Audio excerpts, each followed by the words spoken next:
जी हाँ दोस्तों, 14 अगस्त 2023 दोपहर 2:35। यह दृश्य हर भारतवासी के लिए ऐतिहासिक है जब सतीश धवन अंतरिक्ष केंद्र श्रीहरिकोटा से चंद्रयान तृतीय ने अपने लक्ष्य की ओर उड़ान भरी। इससे जुड़ी आज तक की सभी अपडेट्स हम इस वीडियो में आपसे साझा करने वाले हैं। चंद्रयान द्वितीय का फॉलोअप मिशन है जो चंद्रमा की सतह पर सुरक्षित लैंडिंग और घूमने की संपूर्ण क्षमता प्रदर्शित करता है। इसमें लैंडर और रोवर कॉन्फ़िगरेशन शामिल हैं। चंद्रयान तृतीय में एक स्वदेशी लैंडर मॉड्यूल, प्रोपल्सन मॉड्यूल और एक रोवर शामिल हैं, जिसका उद्देश्य अंतर्ग्रही मिशनों के लिए आवश्यक नई प्रौद्योगिकियों को विकसित करना और प्रदर्शित करना है। लैंडर में चंद्रमा के निश्चित स्थान पर सॉफ्ट लैंडिंग करने और रोवर को तैनात करने की क्षमता होगी, जो अपनी गतिशीलता के दौरान सतह का इन सीटू रासायनिक विश्लेषण करेगा। लैंडर और रोवर के पास चंद्रमा की सतह पर प्रयोग करने के लिए वैज्ञानिक पेलोड हैं। मॉड्यूल का मुख्य कार्य लैंडर मॉड्यूल को लॉन्च वाहन इंजेक्शन से चंद्रमा के 100 किलोमीटर गोलाकार ध्रुवीय कक्षा तक ले जाना और लैंडर मॉड्यूल को प्रोपल्सन मॉड्यूल से अलग करना है।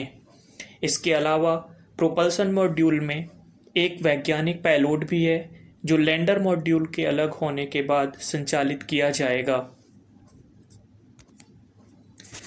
दोस्तों, चंद्रयान तृतीय के मिशन का मुख्य उद्देश्य इस प्रकार है। पहला, चंद्रमा की सतह पर सुरक्षित और सॉफ्ट लैंडिंग का प्रदर्शन करना। दूसरा, रोवर को चंद्रमा पर घूमते हुए प्रदर्शित करना। तीसरा, यथास्थान वैज्ञानिक प्रयोगों का संचालन करना। इस मिशन के उद्देश्यों को प्राप्त करने के लिए लैंडर में कई उन्नत तकनीकों को मौजूद किया गया है, जैसे अल्टीमीटर, वेलोसीमीटर, जड़त्व माप, प्रणोदन प्रणाली, नेविगेशन, मार्गदर्शन और नियंत्रण जिसे एनजीसी कहते हैं, खतरे का पता लगाना और बचाव, और अंत में लैंडिंग लेग सिस्टम का भी इसमें मौजूद किया गया है। उपरोक्त उन्नत प्रौद्योगिकियों को पृथ्वी की स्थिति में प्रदर्शित करने के लिए कई लैंडर विशेष परीक्षणों की योजना बनाई गई थी और उन्हें सफलतापूर्वक पूरा करने के बाद ही चंद्रयान तृतीय ने चंद्रमा की ओर भारत से उड़ान भरी है। अपनी संवर्धित जानकारी में इसरो ने बताया है कि चंद्रयान तृतीय ने चंद्रमा की कक्षा में सफलतापूर्वक प्रवेश कर लिया है।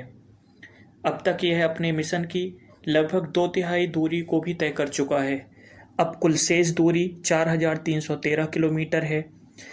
इसरो का अगला उद्देश्य लैंडर को चंद्रमा की सतह पर सुरक्षित उतारना है।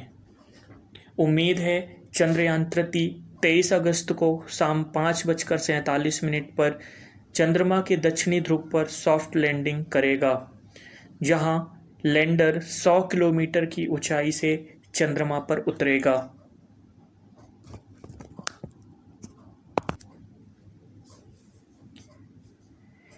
अब बात भारत में चंद्रयान के इतिहास की करते हैं तो 1999 में भारतीय विज्ञान अकादमी ने चंद्रमा पर एक भारतीय वैज्ञानिक मिशन शुरू करने पर विचार शुरू किया।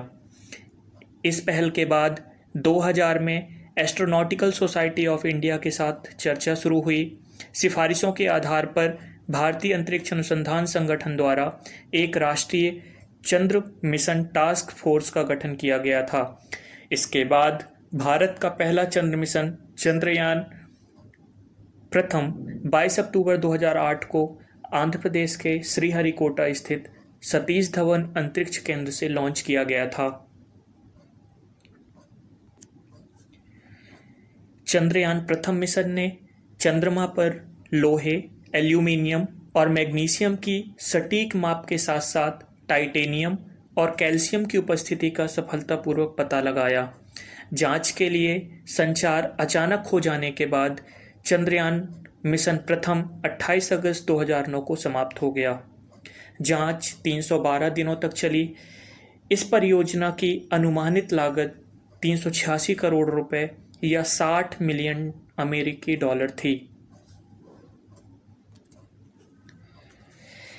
दोस्तों, यदि चंद्रयान द्वितीय की बात करें तो 22 जुलाई 2019 को GSLV Mk3M1 द्वारा सतीश धवन अंतरिक्ष केंद्र से लॉन्च किया गया है। यह मिशन विस्तृत स्थलाकृतिक अध्ययन, व्यापक खनिज विश्लेषण और चंद्रमा की सतह पर कई अन्य प्रयोगों का संचालन करके भारत और दुनिया को चंद्रमा की उत्पत्ति और विकास की बेहतर समझ हासिल करने में मदद करेगा।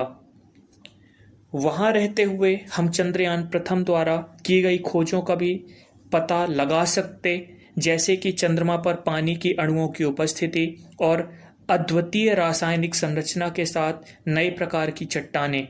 मिशन का उद्देश्य न केवल अंतरिक्ष में भारत के पद चिन्ह का विस्तार करना था, बल्कि इसे प्रेरित करना भी था। वैज्ञानिकों, इंजीनियरों और खोजकर्ताओं की अत्यंत मेहनत के बाद और चंद्रयान प्रथम की सफलता के बाद भारत का यह दूसरा चंद्र मिशन था। चंद्रयान द्वितीय का मुख्य उद्देश्य चंद्रमा की सतह पर पानी की स्थिति और प्रचुरता का पता लगाना था। यह मिशन चंद्रमा की उत्पत्ति और विकास की बेहतर समझ के लिए अनुसंधान और अध्ययन के लिए आयोजित किया गया था। इसमें 3 मुख्य मॉड्यूल शामिल थे, जिसमें चंद्रयान, विक्रम लैंडर तथा रोवर जिसका नाम प्रज्ञान रखा गया था। इन सभी का विकास भारत में हुआ था, जिसका निष्कर्ष देते हुए इसरो ने बताया कि चंद्रयान द्वितीय ने चंद्रयान प्रथम के निष्कर्षों को बढ़ावा दिया है। मिशन ने चंद्रमा के दक्षिणी ध्रुवीय क्षेत्र को लक्षित किया, जो पूरी तरह से अज्ञात था। मिशन ने चंद्रमा की संरचना में विविधताओं का अध्ययन करने और चंद्रमा की उत्पत्ति और विकास का पता लगाने के लिए चंद्रमा की सतह के व्यापक मानचित्रण पर ध्यान केंद्रित किया। चंद्रयान द्वितीय को एक चुनौतीपूर्ण मिशन माना गया, क्योंकि चंद्रमा की दक्षिणी ध्रुवीय क्षेत्र पहले किसी भी अंतरिक्ष एजेंसी द्वारा पूरी तरीके से कवर नहीं की गई थी। इस मिशन के महत्व के रूप में यदि हम देखें तो 14 अक्टूबर 2019 को चंद्रयान द्वितीय ने चंद्र बाह्य मंडल में ऑर्गन 40 की उपस्थिति का पता लगाया। 30 जुलाई 2020 को चंद्रयान द्वितीय ने चंद्रमा के उत्तर पूर्व चतुर्थांश पर स्थित साराभाई क्रेटर की छवि ली। यदि चंद्रयान द्वितीय के मिशन अपडेट्स की बात करें तो दोस्तों, कक्षीय प्रविष्टि 20 अगस्त 2019 को हासिल की गई थी, जिसकी ऑर्बिटर की जीवन अवधि 7 वर्ष है और यह अपना मिशन जारी रखेगा। अब बात करते हैं चंद्रयान द्वितीय की असफलता की।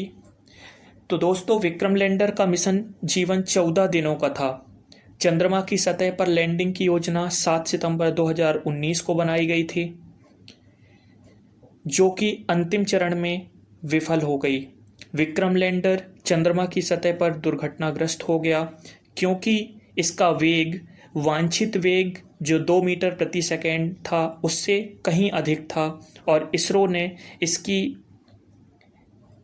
इसरो की विफलता विश्लेषण समिति ने यह निष्कर्ष निकाला कि इसकी विफलता का कारण एक सॉफ्टवेयर में गड़बड़ी थी। यदि मैं इस पूरी घटना को तकनीकी रूप में आपके साथ साझा करूं, तो लैंडर के ब्रेकिंग थ्रस्टर्स में समस्या के कारण विक्रम लैंडर 6 सितंबर को चंद्रमा पर हार्ड लैंडिंग कर गया। इसके उतरने का पहला चरण चंद्रमा की सतह से 30 किलोमीटर से 7.4 किलोमीटर की ऊंचाई पर पूर्व निर्धारित था, किंतु लैंडर 1683 किलोमीटर पूर्व से धीमा हो गया और यह अपने दूसरे चरण में वेग में अत्यधिकता के कारण अपने निर्धारित रास्ते से विचलित हो गया और ठीक ब्रेकिंग चरण की शुरुआत से पहले ही यह अपनी लैंडिंग साइट के 500 मीटर के भीतर हार्ड लैंडिंग किया।